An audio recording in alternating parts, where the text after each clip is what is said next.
try this yourself. It's extremely dangerous.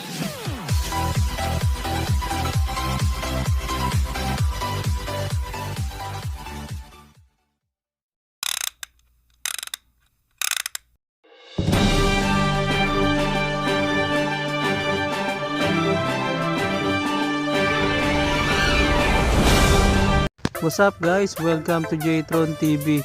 So bago tayo magsimula, huwag kalimutan mag-subscribe para sa pagsuporta rin po sa akin. So click natin tong subscribe, then click nyo na rin tong notification bell para maging update kayo sa mga video na i-upload ko. So enjoy for watching.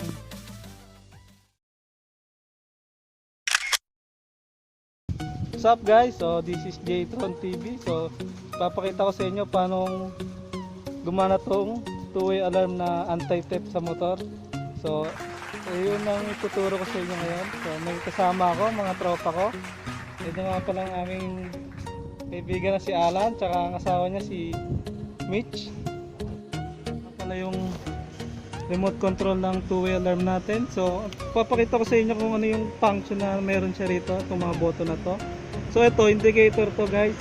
So kung sakali mang nawawala yung motor nyo sa parking lot, so pwede natin siyang pindutin. So makikita natin yan kasi kung saan siya naka-press, hindi siya mag-alarm o tunog. So ang pangalawa niyang function, itong lock. So pag nilock natin, pag sakaling may nanakaw dyan guys, magwa-warning sound. So pag nag-warning sound siya, pangalawa, mag-alarm na yan parehas.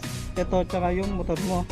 So paano siya patayin kung sakaling nag-alarm na, pindutin lang natin itong unlock. So kahit nahawakan yan, kahit na magalaw yan, di yan magana kasi naka-unlock na siya.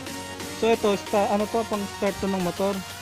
So ito, papakita ko na rin sa inyo kung paano siya mag-start. So pipindutin natin lang siya ng 2 beses. So 1, 2. So yun, nag-start na. So pwede na ulit natin pantayin kasi pinray lang natin eh. So ito, papakita ko sa inyo kung paano siya mag-function tong lock na to. So tara. Ito, pindutin natin lock.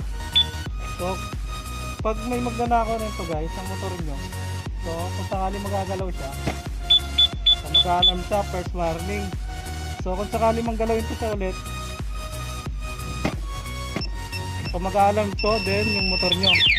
So tayo hindi yung pagkakasabi ko So pagkatapos mag-alarm, pwede nyo napuntahan kung may magnanakaw guys. So pwede natin unlock kung sakali papatay natin. So yan, napatay na natin guys. So meron tong 5 sensitivity, 5 level.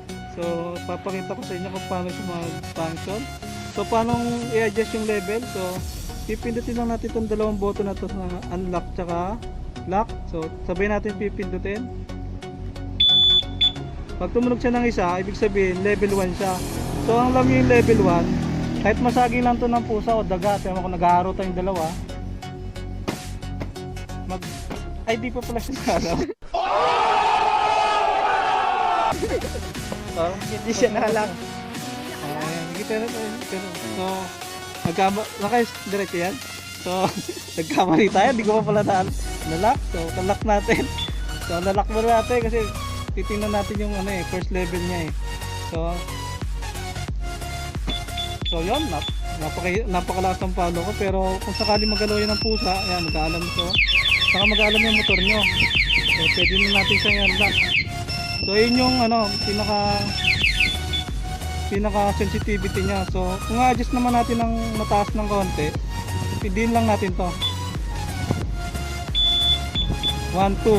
So pangalawang level na siya. So pwede natin siyang ulit pindutin. Pangatlo, pangapat. So ito yung pang-5. Yung pang-5 na yun, talagang sasagiin talaga yun na malakas, talagang hindi siya mag-aala. So paano hindi kayo nakaka-istorbo ng kapitbahay kung sakali man magalaw to ng pusa? Kasi siyempre pag nagalaw to ng pusa, mag-aalam to ng motor nyo saka itong remote. So pag nag-alarm, siyempre magigising yung mga kapitbahay nyo, so papagalitan pa kayo. So pwede natin siyang i-silent. So paano siya i-silent? So click lang natin tong lock button na to ng 5 beses. 1, 2, 3, 4, 5. Yun, tumigil ng 5. Okay, naka-silent na yan. So subukan natin. Masagi ito. So yun nga guys, narinig nyo, tumunog yung remote controller natin. So ibig sabihin, tumunog to pero yung motor nyo naka-silent. Ibig sabihin, kung sakali may magnanakaw, mag-a-alarm lang tong remote nyo. So hindi kayo makakistorbo ng kapitbahay. So yun. So pwede mo pang huliin yung titira ng motor mo. Pwede mo siyang huliin kasi di niya alam na may alarm tong motor mo. So yun, okay na.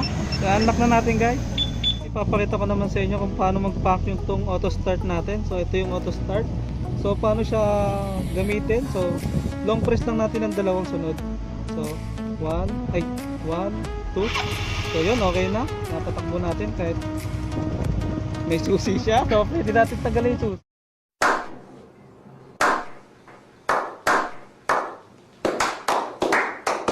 Susi guys. So ibig sabihin nagana pa rin siya kahit na walang susi. So yan, okay na.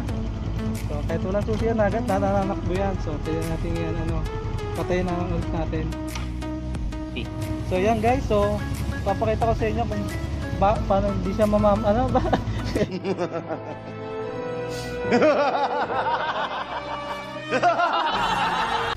So yan guys, nag auto start na siya. So susubukan natin siyang patayin gamit yung susi na to.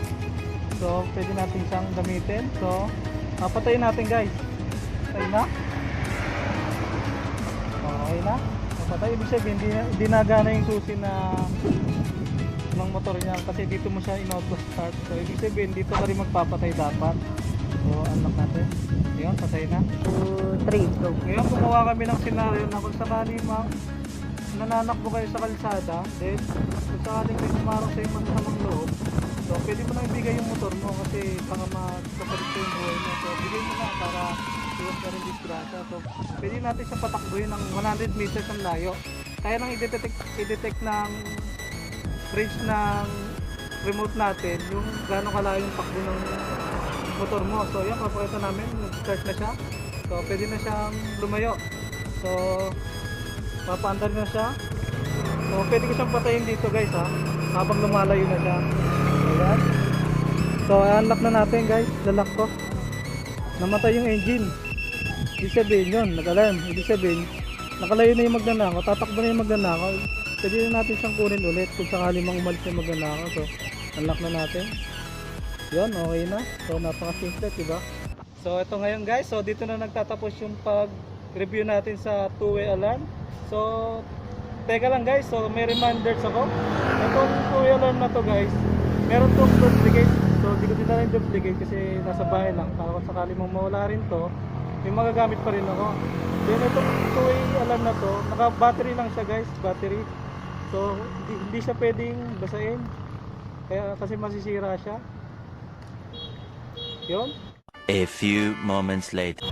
So higit sa lahat guys, huwag natin ito isasama sa ating pinakasusi ng motor kasi once na mawala yung susi natin, meron pa rin tayong magagamit na remote. So maraming salamat sa inyong lahat. So please like and share, subscribe sa aking YouTube. So maraming salamat sa mga kasama kong magandang tuging mga kaibigan. So shoutout na rin pala sa mga tropa natin dyan, G-Force, Team Eliay, salamat sa inyo.